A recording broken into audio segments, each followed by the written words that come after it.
लेकिन इन सब के बावजूद भी भारत का न्यूट्रल हो जाना, युद्ध विराम के लिए वोट ना करना, यही तो कहना था कि युद्ध ना हो।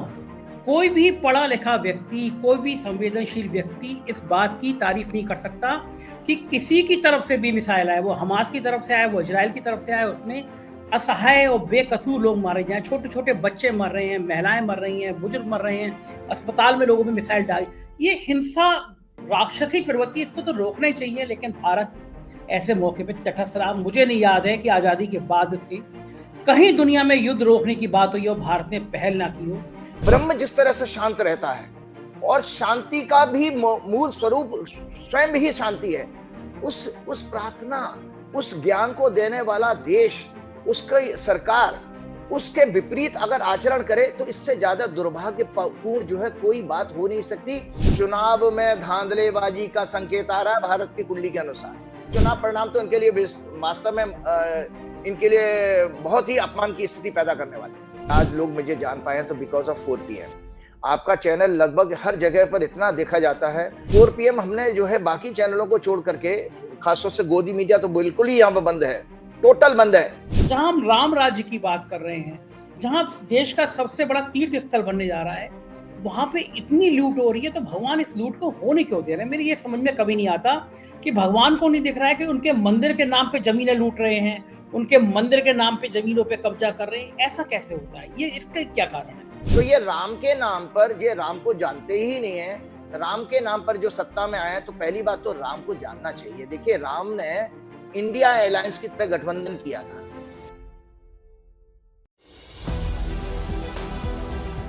नमस्कार, मैं हूं संजय शर्मा। आप देख रहे हैं 4 PM न्यूज नेटवर्क। इतवार को आप इंतजार करते हैं राजीव नारायण जी का। इस बार मैंने प्रोग्राम पहले रिकॉर्ड कर लिया था उनका, क्योंकि वो ऑस्ट्रेलिया में हैं। अब बहुत व्यस्त शेड्यूल है। ऑस्ट्रेलिया में भी भारतीय मूल के लोग लगातार उनसे मिलने आ रहे हैं, उनको पहचान कर रहे हैं। मुझे बड़ा अच्छा लगा कि ऑस्ट्रेलिया में भी 4 PM की इतनी धूम है, लोग इतना पसंद करते हैं, चाहते हैं। उन्होंने बताया कि यहाँ पे लोग आ रहे हैं मिलने और बता रहे हैं कि 4 PM में वो देखते रहते हैं। मुझे बड़ा अच्छा लगा। मैं आप सब ऑस्ट्रेलिया में रहने वाले लोग, आप सबका हृदय से आभारी हूँ। पूरी दुनिया के तमाम देशों, जो अमेरिका, लंदन, बाकी दुनिया के तमाम देशों में जो लोग मुझे मेल करते हैं, मैसेज करते हैं, और भारत में जो लोग मुझे देख रहे हैं, मैं उन सबका हृदय से आभारी हूँ। आपसे एक रिक्वेस्ट जरूर करता हूँ, मुझे आपका प्यार चाहिए। इस वीडियो के नीचे ज्वाइन बटन है, उसको ज्वाइन करिएगा। चैनल में बहुत सारे दर्शक मेरे ऐसे जिन्होंने अभी तक सब्सक्राइब नहीं किया है, सब्सक्राइब भी कर लीजिएगा। हमने मध्य प्रदेश और राजस्थान के भी स्थानीय चैनल खोल दिए हैं। अब राज्यों की खबरें देखना हो तो 4 PM UP, 4 PM Bihar, Gujarat, Maharashtra, Karnataka, Rajasthan, Madhya Pradesh, ये हमारे चैनल शुरू हो गए हैं। सब आप लोगों के प्यार के कारण है कि 4 PM नित्य नई ऊंचाई छू रहा है। पिछले महीने की जो व्यूअरशिप आई है पॉलिटिकल कमेंटेटर में, 4 PM देश में सबसे ज्यादा देखे जाने वाला चैनल बन गया है। 4 PM नंबर 1 पर है। 13 करोड़ से ज्यादा व्यू एक महीने में आना बहुत बड़ी बात होती है। राजीव जी ने बहुत बढ़िया और बहुत अच्छी बात कही है इस इंटरव्यू में। बताया है कि भगवान राम का आचरण क्या था और आज के हमारे शासक क्या आचरण कर रहे हैं। राजीव जी ने गीता में लिखे अध्याय से बताया है कि शासक हो या मैं हूं या आप हो, जब तप करते हैं, आराधना करते हैं, उसके नियम क्या हैं। चुनाव के बीच में ध्यान मग्न हो जाना, कैमरे लगा देना, कैमरों से फोटो खिंचा देना, किसी संत के गले मिल लेना और राम जन्मभूमि का कार्ड ले लेना, ये सब शासक के शोभा नहीं देता। शास्त्रों में ये उल्लेख है कि इसका कोई पुण्य नहीं मिलता। चुनाव में आंशिक फायदा जरूर मिलता है, परमानेंट नहीं मिलता। राजीव जी ने आज चुनाव आयोग को लेकर भी कुछ बहुत बड़ी भविष्यवाणी करी और कहा है कि जो चंद्र ग्रहण पड़ा है, इसका दुनिया में अभी और नुकसान होगा। ये महीना दुनिया के लिए अच्छा नहीं है, हिंसा बढ़ेगी। और मैं फिर अपने दर्शकों से कहता हूं, जो लोग चिढ़ते हैं, नाराज होते हैं कि ज्योतिष पे क्यों ध्यान करता हूं, तो उन सबको याद दिलाता हूं कि लखनऊ विश्वविद्यालय, बनारस विश्वविद्यालय, बड़े बड़े विश्वविद्यालयों में ज्योतिष की पढ़ाई होती है। सुप्रीम कोर्ट ने भी कहा कि ज्योतिष एक विधा है। तो जो लोग आलोचना करते हैं कि ज्योतिष से क्यों बात कर लेते हैं, मैं उनसे विनम्र अनुरोध करता हूं कि अगर आपको पसंद नहीं है एस्ट्रोलॉजी तो आप इस वीडियो को मत देखिएगा। और मैं हमेशा बताता हूं कि मेरा ज्योतिष में यकीन है, इसलिए मैं ज्योतिष की बात करता हूं। मेरा जन्म कुंडली में यकीन है, इसलिए मैं आपकी बात करता हूं। तो मुझे अनुरोध है कि अगर आपको पसंद नहीं है तो आप मत देखिएगा। चलते हैं सीधे राजीव नारायण जी के पास। स्वागत है राजीव जी आपका। इतवार का दिन की शुरुआत तो आपसे ही होती है। लोग बड़ा इंतजार करते हैं कि राजीव जी सुबह ही सुबह हमको कुछ बातें बताएंगे। और राजीव जी मेरा दिल दहलता है, कुछ बातें आपकी ऐसी सही होती हैं। आपने 20 दिन पहले कहा था 15 अक्टूबर से और पूरा नवंबर बड़ा खतरे वाला रहेगा, अशांति आएगी, दुनिया भर में अशांति रहेगी और इजराइल और युद्ध शुरू हो गया, हमास का आतंकी सब।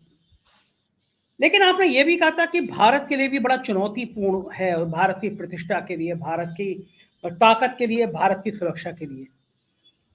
कल एक प्रस्ताव यूएन ने पास करने के लिए रखा था कि युद्ध विराम किया जाए। और भारत चूंकि गांधी का देश है, हम हमेशा पूरी दुनिया में अहिंसा का संदेश देते रहे हैं, लेकिन भारत ने उसमें वोटिंग नहीं करी। इसलिए नहीं करी कि इजराइल के संग खड़े होने में उसके हिंदुत्व वाली फीलिंग आती है उसको। अगर वो फिलिस्तीन के संग खड़ा होगा तो मुस्लिमों के समर्थन वाली फीलिंग आएगी, जबकि अटल बिहारी वाजपेयी जैसे नेता हमेशा फिलिस्तीन का समर्थन करते रहे, क्योंकि सब जानते हैं इजराइल ने गलत तरीके से फिलिस्तीन की जमीन हड़पी है। लेकिन इन सब के बावजूद भी भारत का न्यूट्रल हो जाना, युद्ध विराम के लिए वोट ना करना, यही तो कहना था कि युद्ध ना हो। कोई भी पढ़ा लिखा व्यक्ति, कोई भी संवेदनशील व्यक्ति इस बात की तारीफ नहीं कर सकता कि किसी की तरफ से भी मिसाइल आए, वो हमास की तरफ से आए, वो इजराइल की तरफ से आए, उसमें असहाय और बेकसूर लोग मारे जाएं, छोटे छोटे बच्चे मर रहे हैं, महिलाएं मर रही हैं, बुजुर्ग मर रहे हैं, अस्पताल में लोगों में मिसाइल डाली। ये हिंसा, राक्षसी प्रवृत्ति, इसको तो रोकना ही चाहिए। लेकिन भारत ऐसे मौके पे तटस्थ रहा। मुझे नहीं याद है कि आज़ादी के बाद से कहीं दुनिया में युद्ध रोकने की बात हुई हो, भारत ने पहल ना की हो। पहली बार भारत एक ऐसे देश के रूप में सामने आ रहा है जो युद्ध रोकने की बात नहीं करता, जबकि हमारा देश अशोक का देश है, बापू का देश है, जो हमेशा अहिंसा की बात करता है। क्या वाकई में ग्रह नक्षत्र भारत के ऐसे खराब हो गए हैं, सरकार के खराब हैं, कि हमारी छवि आज ऐसी धूमिल हो रही है? प्रियंका गांधी ने ट्वीट किया आज सुबह कि मैं देख के स्तब्ध हूं कि युद्ध विराम में भारत का इस तरह बायकॉट करना, क्या ये कुछ गिरोह का खेल है कि मति मारी जाती है? मैं कहूंगा मति भ्रम हो जाता है।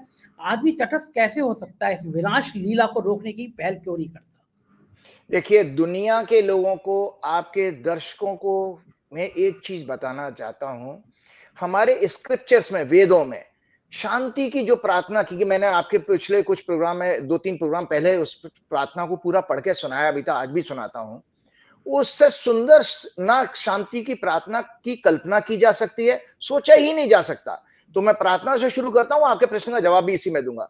ओम द्यौ शांति अंतरिक्ष घूम शांति पृथ्वी शांतिरापः शांतिरोषधः शांति वनस्पतः शांतिर्विश्वे देवा शांति ब्रह्म शांति सर्वं घूम शांति शांतिरेव शांति सामा शांतिरेधि। इसमें ऋषि भगवान से प्रार्थना करते हैं, हे भगवान, द्यौ, द्यौ कहते हैं स्वर्गलोक को, जो स्वर्गलोक में शांति है, अंतरिक्ष में जो शांति है, पृथ्वी में जो शांति है, पृथ्वी का मूल स्वभाव जो शांति का है, औषधि में, वनस्पति में, जल में, और ब्रह्म जिस तरह से शांत रहता है, और शांति का भी मूल स्वरूप स्वयं ही शांति है।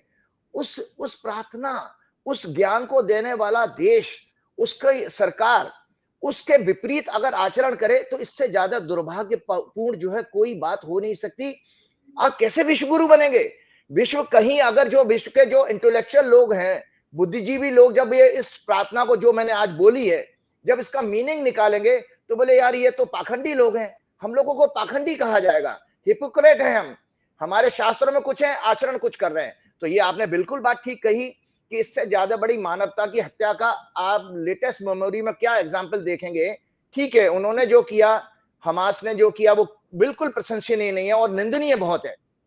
लेकिन आपने 7,500 निर्दोष आदमी मार दिए, 7,500 निर्दोष मार दिए, और उसके ऊपर आप निरंतर अपराध ये कर रहे हो कि उनको जो रसद पहुंचनी चाहिए, दवाइयां, खाना पीना, उसको भी आप रोके बैठे हो। अब बमबारी होगी तो यूनाइटेड नेशन और दूसरे देश जो है, जो आपको हेल्प पहुंचाना चाहते हैं, वो कैसे पहुंचेगी? तो आज यूनाइटेड नेशन में जो प्रस्ताव था वो इसी बात का था, जॉर्डन का प्रस्ताव था, जहां मैंने ऑनलाइन पढ़ा था कि वो ये चाह रहे थे कि इजराइल से कि भाई कुछ समय के लिए युद्ध रोका जाए, जिससे कि लोगों को हेल्प पहुंच पाए।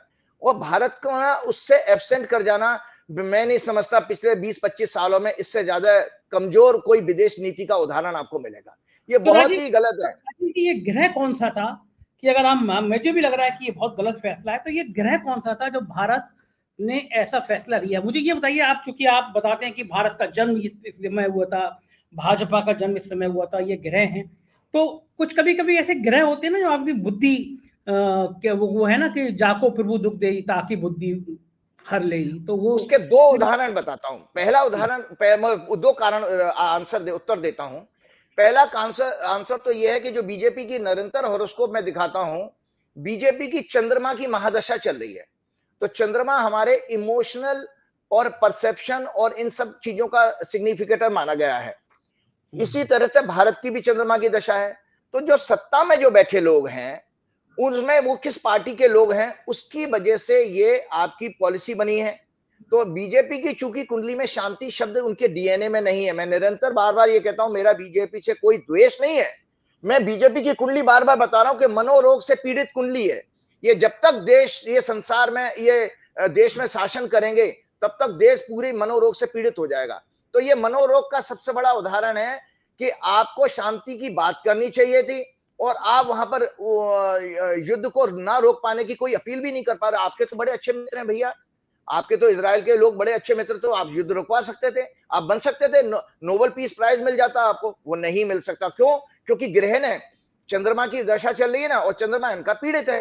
तो इसके कारण आज कोई दूसरी पार्टी अगर होती सत्ता में तो शायद अलग व्यवहार होता। मैं आपके प्रश्न का जवाब इस चीज में आ गया।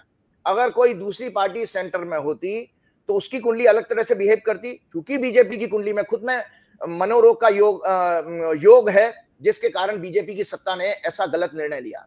इसके अलावा एक तीसरी चीज है कि चंद्र ग्रहण जो है 29 तारीख की सुबह 1 बजे, ये चंद्र ग्रहण का प्रभाव भी आता है। चंद्र ग्रहण मतलब चंद्रमा हमारा, हमने आपको कहा, मन का कारक है। तो चंद्र ग्रहण का प्रभाव ये आएगा कि हिंसा बढ़नी है, हिंसा को रोकने की कोई बात नहीं करेगा। तो 1:05 पर चंद्र ग्रहण, मैंने कैलकुलेशन पूरी की है जी, हो गया 1:00 हाँ। 1:05 पर 29 तारीख की सुबह सुबह भारत के अनुसार ये चंद्र ग्रहण पड़ता है, कर्क लगन में पड़ता है। कर्क लगन भी अपने आप में चंद्रमा का ही लगन है, और वो इमोशन साइन, 3 साइन हमारे ज्योतिष में इमोशनल राशियां कही गई हैं, 4, 8, 12, कर्क, वृश्चिक और मीन राशि। तो इसके, ये अश्विन नक्षत्र में पड़ रहा है। इसमें चौथे घर में आपको बताता हूं, ये इतनी खराब हॉरोस्कोप बनी है। एक और ये दर्शक देख पाएंगे, यहाँ पर, यहाँ मैं उंगली रख रहा हूं, ये वाली, ये देखिए, ये चौथा घर होता है आंतरिक सुख शांति का। चौथे घर से हमारे कंटेंटमेंट भी, संतोष भी देखा जाता है। तो इस चंद्र ग्रहण के प्रभाव के कारण भी ये युद्ध का जो सीज फायर था, वो प्रस्ताव सफल नहीं हो सकता था। ये चंद्र ग्रहण का प्रभाव है। तो दो चीजें हैं, बीजेपी की खुद की कुंडली खराब और चंद्र ग्रहण का प्रभाव। और इस चंद्र ग्रहण का प्रभाव चूंकि दर्शक जानना चाहेंगे, चंद्र ग्रहण का प्रभाव बहुत अच्छा नहीं आने वाला है। 2 ग्रहण आपको पिछले वाले प्रोग्राम में भी ने कहा था कि सूर्य ग्रहण से राजा को कष्ट और चंद्र ग्रहण से प्रजा को कष्ट। आने वाला समय बहुत खराब है। जल्दी से मैं पढ़ देता हूं। नाना प्रकार, ये भारत की कुंडली में ये 6-12 एक्सिस में पड़ा है, 6-12 एक्सिस में। इजराइल रूस की कुंडली में ये 2-8 एक्सिस में पड़ रहा है, और अमेरिका की कुंडली में 3-9 एक्सिस में पड़ रहा है। Very very bad for famous influential people, rulers, politicians. प्राकृतिक प्रकोप बढ़ेंगे, नाना प्रकार के हिंसा, व्यभिचार जैसे मनोरोग बढ़ेंगे। विश्व में अगले 2 महीने तक अशांति, जान माल की हानि के कारण खाद्य पदार्थों, दवाइयों, चिकित्सा, शिक्षा के क्षेत्र में महंगाई बढ़ेगी।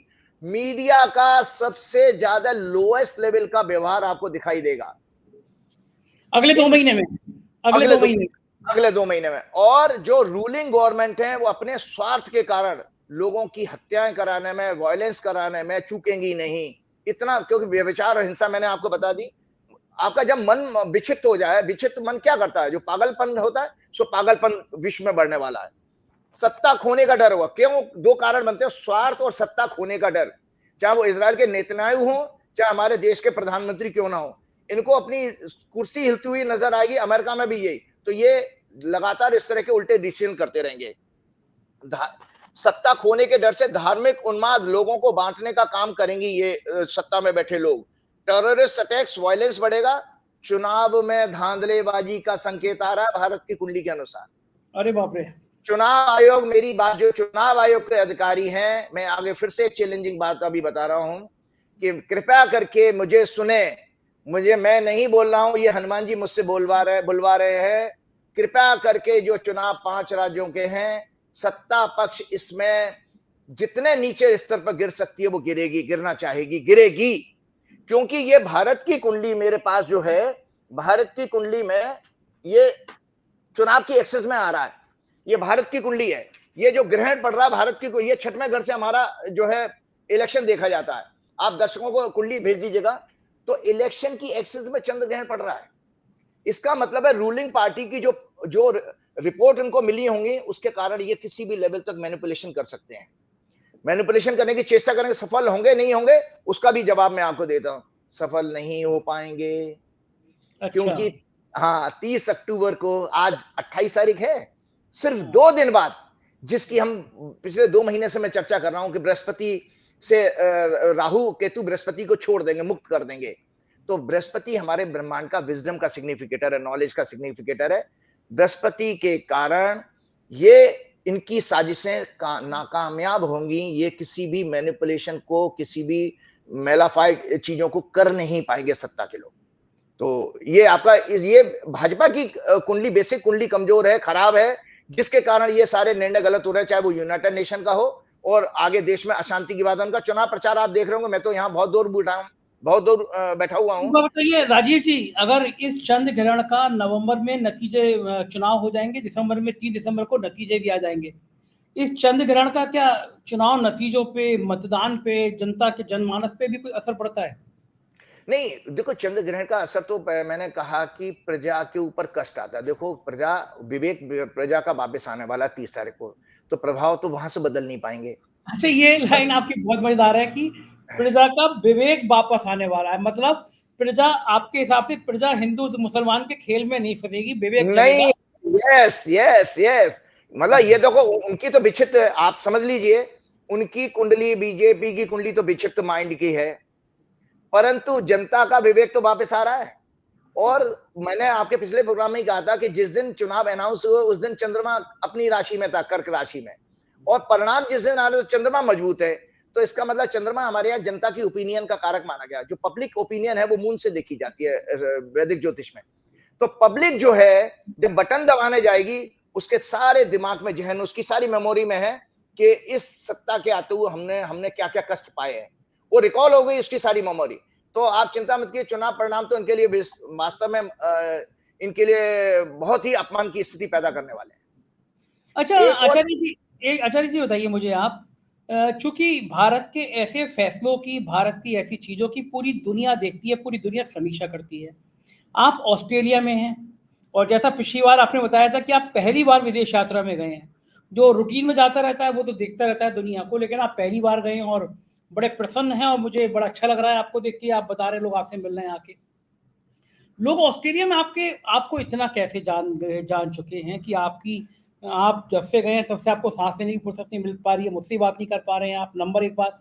नंबर 2 बात, ऑस्ट्रेलिया में बैठ के आपको लोकतंत्र कैसा नजर आता है? जैसा भारत में है कि मीडिया के छापे पड़वा दो, इनकम टैक्स भेज दो, ईडी भेज दो, धमका दो, जांचें करा दो, इस तरह का। तो दोनों बातों का जवाब दीजिए। पहला बात यह कि ऑस्ट्रेलिया में आपकी इतनी ब्रांडिंग कैसे हो रही है? देखिए, ब्रांडिंग में पूरा फुल % में, इसमें मुझे कोई शक गुंजाइश की बात ही नहीं है। इसमें टोटल मेरे आज लोग मुझे जान पाए हैं तो बिकॉज ऑफ 4PM। आपका चैनल लगभग हर जगह पर इतना देखा जाता है और लोग अच्छा, इतना वो, मतलब आपकी खुद की ऑनेस्टी और की प्रशंसा करते हैं कि भाई 4PM हमने जो है बाकी चैनलों को छोड़ करके, खासतौर से गोदी मीडिया तो बिल्कुल ही यहाँ पर बंद है, टोटल बंद है। वो लोग कोई टीवी के प्रोग्राम नहीं देखते हैं और आपके प्रोग्राम की बात करते हैं तो उसमें ये चीजें उनको सत्य नजर आता है, जिसके कारण वो आपकी रेटिंग इतनी अच्छी है, जिसका लाभ मुझे स्वयं को भी मिला। और मुझे मिला, जैसे आज ही के दिन मैं बताऊं, मेरे पास 5 फैमिलीज आए। मैं आज 4 बजे खाना खा पाया, दिन के यहाँ के 4 बजे। मैं खाना खाने के टाइम में मेरे बच्चों, मैंने अपनी वाइफ को मना कर दिया था, बेटी को मना कर दिया कि बेटा आप लोग घूमने चले जाओ। लोग मैं इतने दूर से मुझे मिलने के लिए आना चाह रहे हैं तो मैं उनको समय देता हूँ। तो आज मैं पूरे दिन अपने कन्फाइन हो गया, बंद रहा मैं अपने कमरे में ही और लोगों को अटेंड करता रहा। सब लोग आपके चैनल की बहुत तारीफ कर रहे हैं और जिसकी वजह से मुझे भी लाभ मिला है। एक तो ये है। दूसरा, आपने डेमोक्रेसी की बात की, वास्तव में आपने एक बहुत अच्छी बात की। चूंकि मेरा पहला एक्सपीरियंस है, तो मैं आपके ऑडियंस को, दर्शकों को और देश के देशवासियों को ये शेयर करना चाहूंगा कि क्या डिफरेंस है हमारे देश में। हम लोग बड़ी बड़ी विश्व गुरु की बातें करेंगे, डेमोक्रेसी की बात करेंगे, दुनिया की सबसे बड़ी पुरानी डेमोक्रेसी है, अमेरिका भी डेमोक्रेसी, लेकिन नहीं। जिस तरह की यहाँ पर जो काउंसिल है, जिसको कॉर्पोरेशन कहते हैं, अपने म्युनिसिपैलिटी अपने देश में कहते हैं, वो उनकी फंक्शनिंग, प्लस ब्यूरोक्रेसी की फंक्शनिंग, मतलब अनमैचेबल है। हम देश में अपने ब्यूरोक्रेट्स को, लोअर लेवल की जो ब्यूरोक्रेसी होती है, जिसको म्युनिसिपैलिटी के लोग आप कहते हो, जितनी वहां पर लो स्टैंडर्ड की है अपने देश में, जिसकी वजह से आम आदमी वहां पर दुखी रहता है। चाहे वो साफ सफाई से लेकर हो, चाहे वो हवा पानी हो। हम लड़ते रहते हैं कि दिल्ली की हवा खराब हो गई, गाड़ियां बंद करो, ऑड नंबर चलाओ, इवन नंबर चलाओ। लेकिन यहाँ पर लोग इतने रूल्स रेगुलेशन को पालन करने वाले क्यों हैं? और यहाँ की जो गवर्नमेंट है, एक्चुअल गवर्नमेंट बेसिकली वही होती है जो ब्यूरोक्रेसी है। वो ब्यूरोक्रेसी केवल टोटल 100% समर्पित है अपनी जनता के सुख के लिए। वहां उनको ये एहसास है कि अगर पब्लिक का टैक्स का पैसा हमको मिलता है, जिससे सरकारें चलती हैं, तो पब्लिक को उतनी ही सुविधा दी जाती है, जो हमारे देश में मिसिंग है। ये मैंने एक नई बात सीखी, मैंने जानी है। मैंने कहा भाई ये तो बहुत, हम शायद इसीलिए विश्व में अपनी वो पहचान नहीं बना पा रहे हैं। अपने देश में बैठ के तो कुछ भी डींगे हाँक लो आप, लेकिन वास्तव में आप वहां पे जिस तरह की रोड पर चलने का बिहेवियर है, लोग मुझे यहाँ बता रहे थे, इंडियंस जो लोग जाए थे, कि आचार्य जी अब हम इंडिया में जाने में सड़क पर डरते हैं, कोई गाड़ी हमें ठोक ना दे। लेकिन यहाँ पर आपने ऐसी चीज नहीं देखी होगी। मैंने कहा बिल्कुल नहीं देखी। गाड़ी सलीके से खड़ी है, ऐसे खड़ी है जैसे किसी ने, बड़े डिसिप्लिन है, और एक लाइन में खड़े हुए हैं सारे लोग सड़क पर भी। तो बहुत अच्छा लगता है। तो इसका मतलब है इसमें गवर्नमेंट के जो मशीनरी है वो बहुत ईमानदार है, जो हमारे देश में नहीं है। हमारे देश की ब्यूरोक्रेसी, चाहे वो इलेक्शन कमीशन हो, मेरी बात को यहाँ से सुने, मैं दूसरे देश में बैठ के बात कर रहा हूँ, चाहे वो सीबीआई हो या ईडी हो, आपकी जो कॉन्स्टिट्यूशन के प्रति जो समर्पण है, उस पर प्रश्न चिन्ह लगा रहा हूं मैं आज, क्योंकि आप उतने समर्पित नहीं हैं अपने संविधान पे। आप नेताओं के आगे नतमस्तक होकर के अपनी ईमानदारी को, और ये ईश्वर की निगाह में दंड मिलेगा जरूर आप लोगों को, इसलिए मिलेगा क्योंकि आपका पैसा, आपकी तनख्वाह पब्लिक के पैसे से जाती है। आपको पब्लिक को सुविधा देनी चाहिए, ना कि नेताओं की बात सुनकर के आपको 90 डिग्री पे बैंड हो जाना चाहिए। बिल्कुल ठीक बात है राजीव जी। अब इससे इतर बात करते हैं। देश में एक बड़ा उत्साह का वातावरण है, राम मंदिर बन रहा है। हमारे प्रधानमंत्री जब चुनाव कहीं चल रहा होता है तो या तो केदारनाथ दिखाई देते हैं, किसी मंदिर में दिखाई देते हैं, किसी संत क्या दिखाई देते हैं। अब प्रधानमंत्री हैं तो जा सकते हैं, लेकिन नैतिकता का तगाजा, और फिर लोग कहने लगते हैं कि चुनाव के समय। दूसरी बात मैं राजीव जी एक बात और पूछता हूँ, मैं जब घर में रहता हूँ, 2 फ्लोर है मेरे घर में, तो मेरा मंदिर नीचे बन रहा था, तो मैंने नीचे नहीं बनवाया, मैंने ऊपर बनवाया, क्योंकि मैं नीचे लोग आते जाते हैं तो पूजा करने में डिस्टर्ब होता है। पूजा करते समय मुझे तो अच्छा ये लगता है कि सिर्फ एक तन्हाई सी जगह है मेरा मंदिर, वहां मैं बैठ के भगवान के आगे ध्यान लगाता हूँ, मैं रोज पूजा करता हूँ। लेकिन मैं देखता हूँ कि ये जो नेता है, प्रधानमंत्री जब जाते हैं केदारनाथ में, तो पूरे कैमरामैनों की टीम जाती है, आगे फोटो पीछे फोटो, ध्यान लगा रहे हैं प्रधानमंत्री जी, और फोटो खींचे जा रहे हैं। क्या इतने ग्लैमर में ध्यान होता है राजीव जी? मतलब मैं, आप चूंकि आप पढ़ते हैं शास्त्र, मैं तो शास्त्र नहीं पढ़ता हूँ, सिर्फ पूजा करता हूँ, तो मुझे ज्यादा ज्ञान नहीं है। ध्यान की भी कुछ विधि होंगी भारत में, मतलब शास्त्रों में दिया होगा कि ध्यान कब करना चाहिए, ईश्वर के समक्ष आप ध्यान लगा रहे हैं तो कौन सी मुद्रा होनी चाहिए। क्या कुछ बता सकते हैं कि ध्यान कैसे करना चाहिए, और जो नियम है क्या प्रधानमंत्री जी उसका पालन करते हैं? देखिए, बहुत अच्छी बात। इसका जवाब मैं बार बार उसी अपने ग्रंथ पे ले जाऊंगा, जो मानवता का संविधान है, वो गीता। में फिर दर्शकों को गीता के दर्शन करा रहा हूँ। ये गीता देखें। आप ऑस्ट्रेलिया लेके गए गीता? जी, मैं, मेरे प्राण है गीता। मैं पल पल पे, मुझे हर प्रश्न का, जीवन के हर प्रश्न का जवाब मुझे इस गीता में मिलता है। मतलब आप सोचिए, मेरे ब्लड में ये दौड़ रही है गीता। मैं गीता के बिना कल्पना भी नहीं कर सकता। तो इस गीता में चैप्टर 17 है।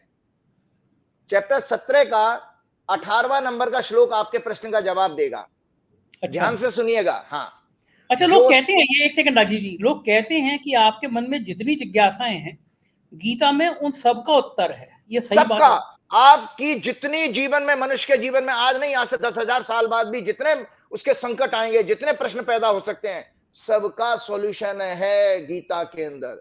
भगवान, क्योंकि भगवान ने दिया है ना। हाँ, ये दुर्भाग्य ये जरूर है कि हमको ऐसे आचार्य नहीं मिले, या हमको ऐसे धर्मशास्त्रियों का रोल खराब रहा, कमजोर रहा, जो हमको उस बातों को, मैसेज को नहीं दे पाए। तो मैं आपके प्रश्न का जवाब देता हूं कि ये जो आपने कहा ना कि जिसमें शोशाबाजी करके, कैमरे लगा करके और प्रचार प्रसार करके जो पूजा आयोजन किए जाते हैं सत्ता के द्वारा, उसका भगवान क्या कहते हैं? भगवान के प्रश्न, भगवान का जवाब सुनिए। भगवान अर्जुन से कहते हैं, हे अर्जुन, जो तप, सत्कार, मान और पूजा के लिए किया जाता है, मान और पूजा समझ गए ना, तथा अन्य किसी स्वार्थ के लिए किया जाए, स्वभाव से या पाखंड से किया जाए, जवाब आ रहा है आपका, वह अनिश्चित एवं क्षणिक फल देने वाला होता है। मोमेंटरी प्लेजर होगा, मैंने कैमरा लग गए हैं बस जी, बस। इसको राजसी तप कहा गया है। तो अंग्रेजी में है इसका translation, the austerity which is performed for the sake of renown, honor or adoration, as well as for any other selfish gain, either in all sincerity or by way of ostentations, and yield an uncertain momentary fruits, has been spoken here as rajasic. इसका अर्थ भगवान ये कहते हैं कि momentary आप खुश हो जाओ कि मेरे को 140 करोड़ लोगों ने देख लिया, लेकिन इसका पुण्य नहीं मिलने वाला। अर्थात मैं अभी से आपके दर्शकों को बता देता हूं कि 22 जनवरी की जो पूजा का जो अनाउंसमेंट किया गया, जबकि आचार संहिता लग चुकी थी, चुनाव अनाउंस हो चुके हैं, उसमें पहले मोहन भागवत जी का तारीख अनाउंस करना जो कि उनको नहीं करनी चाहिए थी। फिर उसके बाद एक पूरी की पूरी टीम प्रधानमंत्री जी के घर पहुंच गई। घर पहुंची थी, कहां पहुंची थी, उनको इनवाइट कर भाई घटना तो जनवरी में दे देते, जनवरी फर्स्ट वीक में दे देते, अभी क्यों दे रहे हो? चुनाव के टाइम में क्यों दे रहे हो? इसका मतलब है आपके मेलाफाइड इंटेंशन है। जो भगवान ने कहा पाखंड और स्वार्थ, तो स्वार्थ क्या था इसमें? स्वार्थ नजर, सीधा सीधा स्वार्थ पता लग रहा है कि आप उससे 2024 के लोकसभा चुनाव में कोई फायदा उठाने की मन में मंशा है आपके। तो भगवान ने उसका जवाब दे दिया, इसका पुण्य नहीं मिलेगा। याद रखिएगा कि इस 22 जनवरी के, राजीव जी प्लीज एक बार वो फिर से पढ़ के सुना दीजिए, वो जो उसका अर्थ है फिर से पढ़ के सुना दीजिए उस श्लोक का। और कितना नंबर बताया था आपने इसका? 43 चैप्टर 17 का श्लोक नंबर 18 है। 18 है, उसमें क्या हाँ, लिखा गया है मुझे पूरा? मैंने जितने भी नाना प्रकार के जो पूजा अनुष्ठान है वो तप, सत्कार, मान, पूजा, ये सब शब्द उसी में आ जाते हैं। अच्छा। तो तप, सत्कार, मान और पूजा के लिए तथा अन्य किसी स्वार्थ के लिए, यहां पर स्वार्थ क्या आ रहा है? 2024 का चुनाव। भगवान कह रहे हैं अर्जुन से, स्वभाव से या किसी पाखंड के द्वारा। पाखंड क्या है? इतने सारे कैमरे लगा पाखंड है, क्योंकि पाखंड का विपरीत क्या होता है? जो ऋषि, जो संत महात्मा होते हैं, जो एकांत में रहते हैं, वो गुफाओं में रहते हैं, दिखते नहीं है कहीं। तो यहाँ पर आपके दो चीजें नजर आ रही हैं इसमें 22 जनवरी के अनुष्ठान में, चाहे वो संघ करे या भाजपा करे, पाखंड भी है और स्वार्थ भी है। तो भगवान कहते हैं उसका फल अनसर्टेन होता है और समय पे मिलेगा भी नहीं, उसका पुण्य नहीं मिलता। ये केवल मोमेंटरी, क्षणिक फल देने वाला है। अपने मुंह मिट्टी हो जाओ, वहीं लड्डू फूटा, खाया और खत्म हो गया। तो ये वहीं उस 22 जनवरी और 2-4 दिन गोदी मीडिया के द्वारा वो शोशाबाजी दिखा करके, लेकिन उसका जो मूल आपके दिमाग में जो षड्यंत्र था, उसका लाभ आपको नहीं मिलेगा। षड्यंत्र है वो, आप अपना स्वार्थ दिखाना चाहते हैं। हाँ, अभी हो गया। कल सारे चैनल एक प्रायोजित प्रोग्राम, एक ही फोटो दिखा रहे हैं कि वो एक संत से गले मिल रहे हैं, रामभद्राचार्य जी से प्रधानमंत्री जी चित्रकूट की यात्रा दिखा रहे हैं। स्पॉन्सर्ड प्रोग्राम, क्योंकि वो चुनाव है सब में, फिर वो बार बार मंदिर का दिखा रहे हैं। एक बात और बताइए राजीव जी मुझे, राम मंदिर, भगवान राम को सबसे बड़ा भगवान माना गया है उसमें, कि सब भगवान शिव जी भी भगवान राम की आराधना कर रहे हैं। मुझे एक बात बताइए कि जब राम मंदिर बन रहा था वहां पे, तो जो राम मंदिर बनाने का काम, जिन्होंने, सुप्रीम कोर्ट ने तो कहा कि मंदिर बनाइए, और राम मंदिर का जिक्र नहीं किया, मंदिर बनना है वहां पे कहा, जिक्र किया। जो कमेटी बन गई, एक ट्रस्ट बन गया। जमीनों में जब जमीन खरीदी ट्रस्ट ने, वो मिनटों में कौड़ियों की जमीन करोड़ों में खरीदी। हमने 4PM में फ्रंट पेज पे छापी कि ट्रस्ट के पदाधिकारियों ने कौड़ियों की जमीन करोड़ों में खरीदी। भारतीय जनता पार्टी के अयोध्या के विधायक, भारतीय जनता पार्टी के मेयर, उन्होंने जमीनों में लूट करी। वहां पे तैनात ब्यूरोक्रेट ने जमीनों में लूट करी, नियमों के विरुद्ध जाके जमीन खरीदी। हम लोगों ने लगातार इसको छापा। उसके बाद गवर्नमेंट ने एक जांच सेटअप करी। IAS की जांच PCS को दे दी गई। जांच कहाँ चली गई आज तक पता नहीं। अयोध्या में भारतीय जनता पार्टी की एक महिला नेता है, उनके पति शिक्षा विभाग में बड़ी मामूली पद पर थे, लेकिन बताया जाता है उनका अयोध्या में 100 करोड़ का होटल बन गया। तो जब मैं ये जानना चाहता हूँ राजीव जी, भगवान राम का मंदिर जहां बन रहा है, जहां हम राम राज्य की बात कर रहे हैं, जहां देश का सबसे बड़ा तीर्थ स्थल बनने जा रहा है, वहां पे इतनी लूट हो रही है, तो भगवान इस लूट को होने क्यों दे रहे हैं? मेरी ये समझ में कभी नहीं आता कि भगवान को नहीं दिख रहा है कि उनके मंदिर के नाम पे जमीनें लूट रहे हैं, उनके मंदिर के नाम पे जमीनों पे कब्जा कर रहे हैं। ऐसा कैसे होता है? ये इसका क्या कारण है? मैं दो चीजें बताना चाहता हूँ। पहली बात तो आपने रामभद्राचार्य जी का नाम लिया। रामभद्राचार्य जी से मुझे मिलने का सौभाग्य प्राप्त हुआ था नोएडा में। तो राम मुझे एक बुजुर्ग हैं, संत हैं, मैं प्रणाम करता हूं उनको, लेकिन मैं एक बात बताना चाह रहा हूं। तो मुझे वहां से थोड़ा सा मन दुखी भी हुआ मेरा, कि पहली बात तो मेरे नाम से बोलने लगे। किसी ने, बड़े आईएएस अधिकारी ने मेरा परिचय कराया था उनसे। भाई राजीव, ये बताओ, मेरी ये जन्म तारीख है, और ये अपनी कुंडली उन्होंने मेरे से दिखवाई। बोली कि मेरा ये तारीख है, मेरा सरकार से काम कब होगा, मेरा सरकार से कोई जमीन लेने का काम था। तो मुझे लगा ये कैसे संत हैं जो अभी माया के फेरे में पड़े हुए हैं। दूसरी बात उन्होंने ये कही कि आई हेट राहुल गांधी। तो मुझे लगा कि संत के अंदर है ये हेट वाला शब्द कैसे आ सकता है। तो मुझे फिर उस दिन से वो उतना सम्मान मेरे मन में नहीं रहा कि ये भाई संत प्रवृत्ति के तो नहीं है। ठीक है, उन्होंने वैराग रहा, उनको ईश्वर ने इस रूप में लोगों ने देखा है, लेकिन वो मैं संत वाली परंपरा में उनको अभी तक मैं एक्सेप्ट नहीं कर पाया। एक तो विषय ये रहा। दूसरा बात यह है कि जहां तक राम को ही नहीं समझते हैं, राम तो देखिए वैराग और मर्यादा पुरुषोत्तम थे, दया करुणा की बात करने वाले। ये आपके दर्शकों को जानकारी होनी चाहिए कि राम मंदिर का आंदोलन बेसिकली आरएसएस की एक किसी दूसरी विंग ने किया था 1983 में। जहां तक मुझे आ रहा है, विजय कौशल जी महाराज उसके संयोजक होते थे, और मुजफ्फरनगर की एक रैली हुई थी जिसमें 1 लाख की भीड़ उस समय आई थी।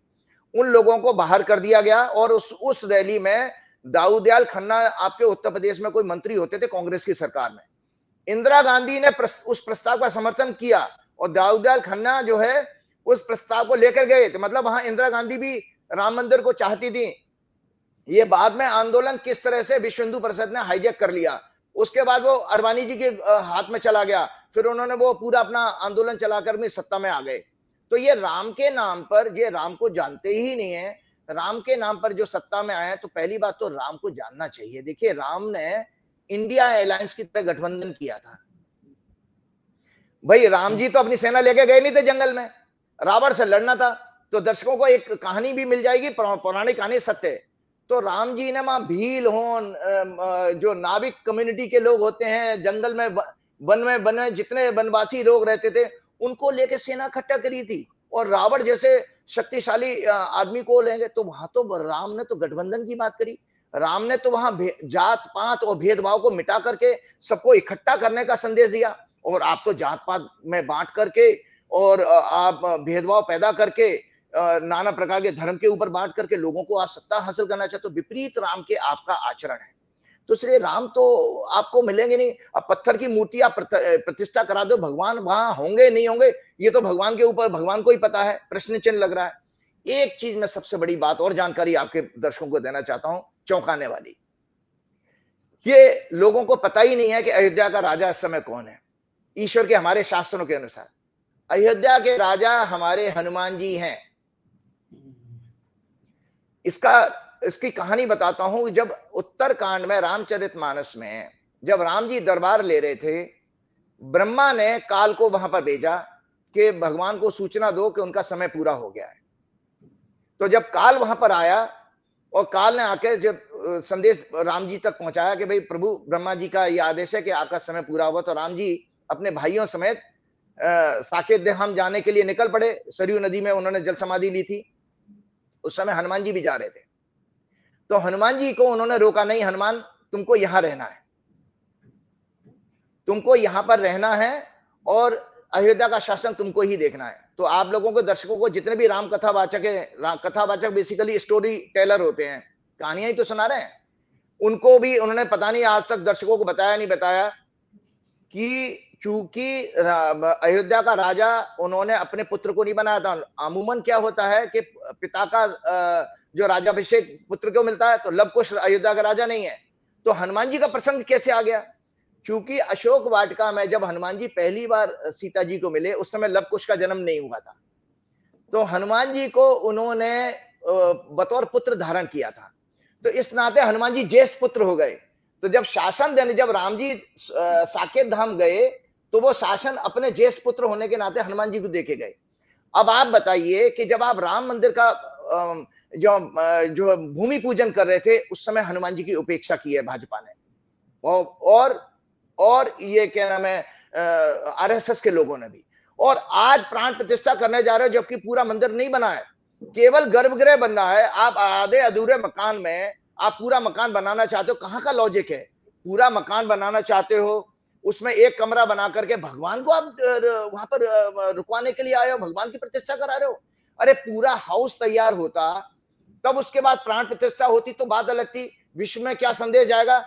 इसमें सीधा सीधा आपका मोटिव मेलाफाइड मोटिव है, क्योंकि आपका 2024 का चुनाव है, पता नहीं अगले चुनाव में आपकी सरकार हो या ना हो, इसलिए आपने जल्दबाजी में एक कमरे में भगवान को बैठा करके अपनी ये किया वो किया और अपने लेके भाग लिए, वो वाली बात होती है ना। तो ये बेसिकली ये राम मंदिर के प्रतिष्ठा का समय होना ही नहीं चाहिए। लगन शुभ है, मैंने देख लिया उस दिन कैलकुलेशन करके, जिन आचारों से निकलवाया वो 22 जनवरी की तारीख तो किसी तरह का उसमें खोट नहीं निकल सकता, नकारात्मक नहीं है। लेकिन परंतु एक शास्त्र का लॉजिक ये है कि जब तक वो पूरा मंदिर नहीं बनता, तब तक प्राण प्रतिष्ठा नहीं होनी चाहिए थी।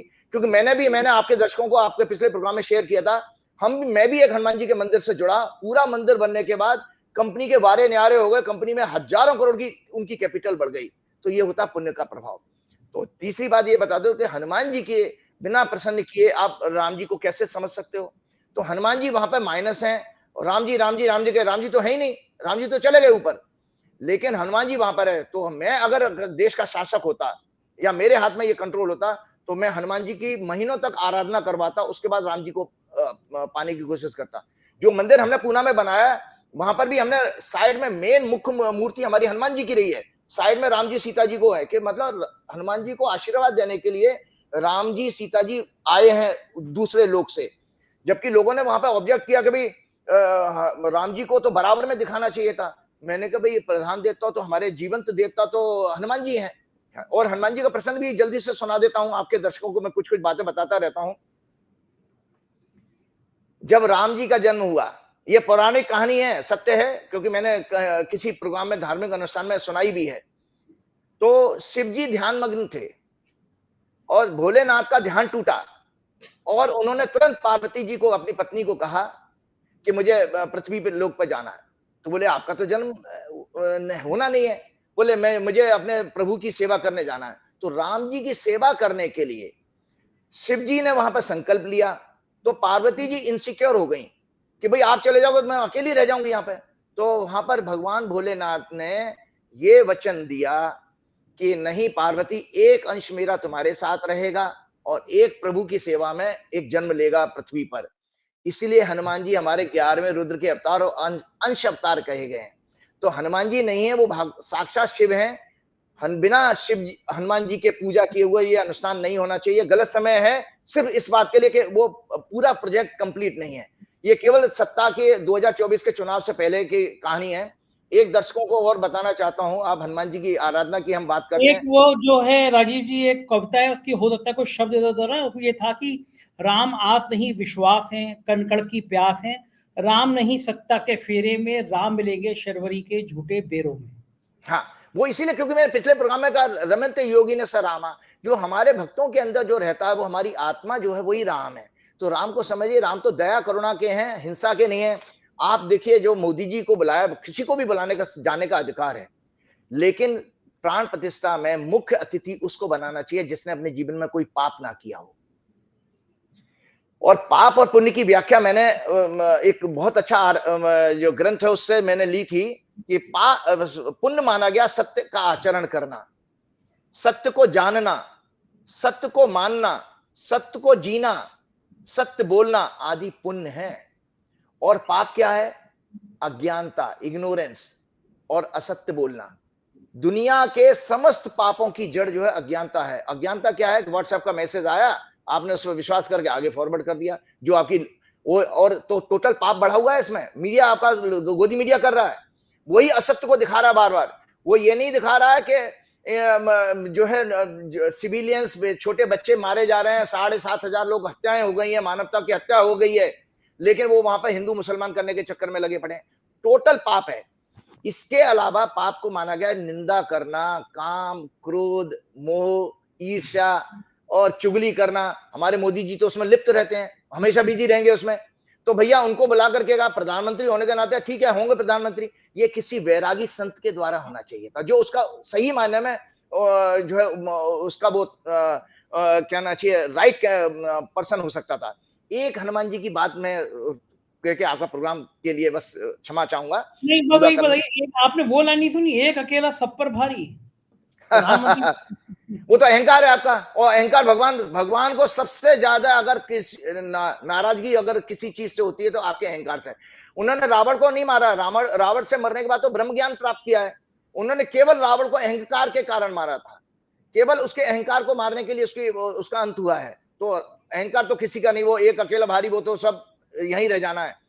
हनुमान जी की हमारे हनुमान जी की सबसे सुंदर प्रार्थना तुलसीदास जी ने की है, जो हनुमान चालीसा के रूप में एक हम लाइन अक्सर सुनते हैं ना, अस सिद्धि नौ निधि के दाता, असवर दीन जान की माता। तो आज दर्शकों को जाते जाते मैं 8 सिद्धियां बता जाता हूं जो हनुमान जी के अंदर हैं। वो 8 सिद्धियां मतलब सुपर सिद्धियों को कहते हैं अंग्रेजी में सुपर नेचुरल पावर्स। वो क्या है, अगर उनमें से एक भी आपके हमारे जीवन में आ जाए तो हमारा जीवन बारे न्यारे हो जाएंगे, हमारे पर्सनैलिटी चेंज हो जाएगी। वो है अणिमा, सूक्ष्म हो जाना।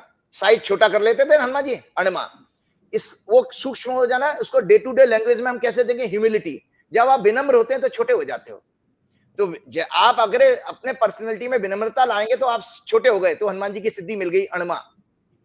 और पावर टू एबंडन ईगो, जब अहंकार छोड़ देते हो, एक अकेला सब पे भारी, इसमें तो आप अपना साइज बढ़ा करने की कोशिश कर रहे हो, छोटे नहीं हो रहे हो, घमंड आ गया।